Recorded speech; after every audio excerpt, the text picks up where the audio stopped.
Imagine you're Stephen King. You've already released Carrie, Salem's Lot, Firestarter, and The Shining. You're already one of the most respected and most famous horror authors alive. You get invited back to your old college to teach literature, so you and your family move into a quiet, rural home. It's peaceful, calm, perfect. Well, almost perfect. The only downside? Traffic.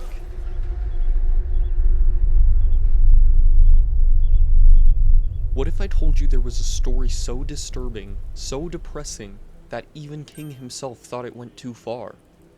A book so grim, he locked it away, thinking the world wasn't ready for it. That story is Pet Sematary.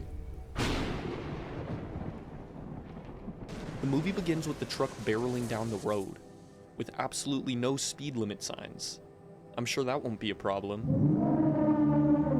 We see a family pulling into their new home in fictional Ludlow, Maine. We have Dr. Lewis Creed, his wife Rachel, and their two kids, Ellie and Gage. Oh, and this little guy is named Church. He's kind of important, so remember him for later.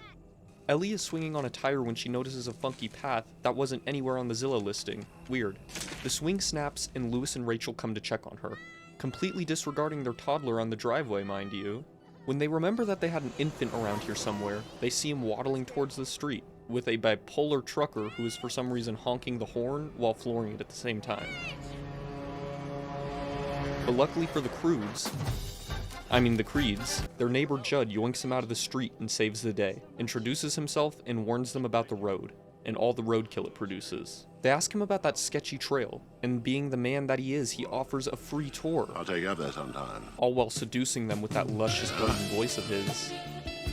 Later that night, Judd and Lewis drink some beers, and Judd clues him in about the path and what it leads to. Pet Cemetery. The next day, Judd fulfills his promise to the Creeds and takes them down the path to the pet cemetery. There's the place. He even shows them where he buried his dog when he was a kid. Aww. He died of old age. The next morning, we see Lewis taking Church to get neutered. I don't want Church to get his nuts cut, Daddy. Jeez, Ellie, who taught you how to say that? Holy fuck, is that guy's head leaking? So yeah, on Lewis's first day at work as the in-house doctor at the University of Maine, this college kid named Victor Pascal gets hit by a car, and a bunch of other students and some witnesses bring him into Lewis's OR with half his damn brain exposed. None of the nurses have any faith that he's gonna make it at all, but they haven't seen Dr. Creed's work. All this guy needs is some TLC, and never mind, he's dead. Oh shit, maybe not. He has some riddle he needs to tell Lewis first. Do you have any ibuprofen? I got a headache. And he's dead again. And if Pascal hasn't ruined Lewis's day enough, he comes back in the middle of the night when he's fast asleep, leaking brain smoothie all over his new house. Lewis looks like he's seen a ghost, and like most rational people would, he follows him into the woods and into the pet cemetery without a second of hesitation, in nothing but his PJs and bare feet. When they arrive, Pascal points his creepy gray ghost finger into a pile of magical sticks that start glowing blue.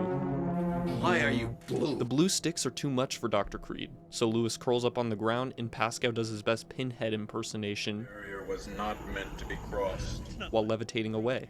Lewis wakes up with gross-ass muddy feet on the white sheets. Come on, dude, at least take some pictures. You'd be surprised with the demand for dirty feet out there.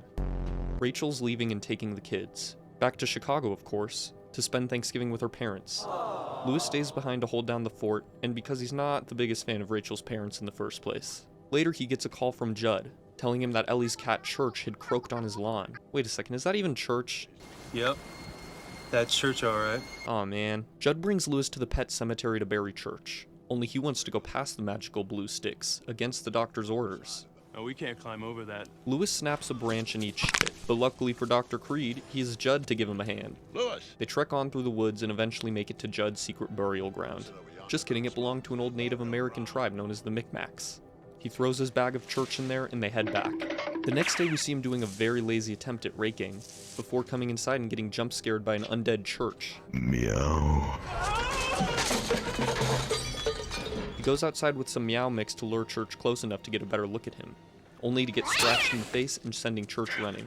So he goes to Judd to ask him what the hell they just did last night, and Judd tells him about his childhood dog, Spot. He tells him that when Spot died when he was a kid, he buried him in the magical Micmac burial ground, and then came back to life the next day, only mean, aggressive, different. The next day the Creeds reunite and Lewis picks him up from the airport. When they get home, Rachel gets into her disabled sister Zelda, who died painfully under Rachel's care when she was only 8. The whole ordeal planted a seed in her head that grows into the fear of death that she has later in life. She admits she wished Zelda was dead because she was always scared of her. But all that death talk gets him hot and heavy. Days later, we see the Creeds and Judd having a picnic together on a beautiful day, in some ideal weather for kite flying. Lewis hands the reins to Gage, but of course Gage being a literal baby, he drops it. Lewis turns to talk to the rest of the party. When the wind picks up, the kite starts getting away from baby Gage.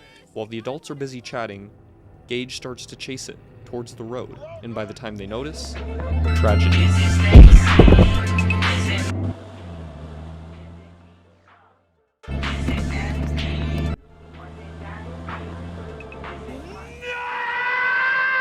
Later at the funeral, Rachel's dad fucking sucker punches Lewis and starts kicking him on the ground.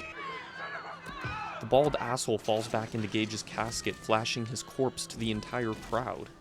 Yeah, this family has some issues. Rachel takes Ellie to be with her parents in Chicago for a while to deal with her grief. Lewis, understandably, doesn't want to be around her parents, so he stays at home again. We see him grieving at his son's gravesite. Oh, no, he's digging up Gage's corpse. Lovely. Rachel tries to call Lewis, but he is of course a little busy at the moment. So she books a flight to get back to Ludlow. All the while, Lewis is bringing Gage up to the Micmac burial ground. And on his way up there, he sees this effect where a face shoots out of some rubble, and it's really stupid and funny looking to me.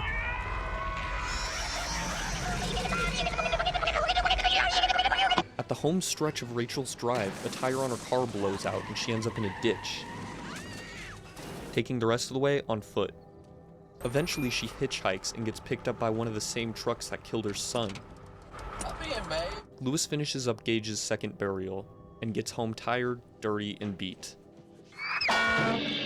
Then we see a little Gage hand digging through rocks. Then a little Gage silhouette. Then a little Gage... Wait a second, is he grabbing a scalpel? A noise wakes Judd up, and he sees muddy little footprints inside his house. He starts following them and looking for the muddy culprit. He hears Gage laughing and continues searching around. Judd ends up in his bedroom trying to lure Gage out and grabbing his knife. I brought you something. When he's about to look under the bed, a conveniently timed church pops out and gives Gage a window to slice through his Achilles tendon. Judd collapses and Gage comes out and proceeds to absolutely brutalize the best character in the story. Oh, and then eat his neck for dessert. R.I.P. Judd, you were a real one. Rachel finally gets home, completely unaware of the carnage that's taken place. I'm sure things will be fine. I'm not. Yeah, I'm with Pascal on this. She hears her sister Zelda call her name. Rachel! And Gage laughing, all coming from Judd's house. She sees her sister, but wait, it's just Gage and Drag. She goes to hug him, but the little shit just stabs her in the back instead. Damn. The next morning, Lewis has a very rude awakening and sees some of Gage's muddy footprints, leading to where he kept his scalpel. Also, do doctors have their own personal scalpel that they just keep around? He hears Gage laughing and goes to investigate. Gage? When he gets so rudely interrupted by Gage himself inviting him to come over to Judd's. I'm just Daddy. Will you come over and play with me? But like any good party, Lewis brings the drugs. He lures Church off the property with a mighty fine cut of meat. Seriously, does this guy feed his cat ribeyes? Unfortunately, I think the drugs were downers that are most effective anally. But lucky for Church, Lewis is a real one. Aw, shit, dude, I knew you should have packed the Narcan. He gets inside and Gage starts calling for him. Scared you, didn't I? And he finds the aftermath of poor old Judd. Then Rachel flops out of the attic, hanging from a noose with Gage laughing above her.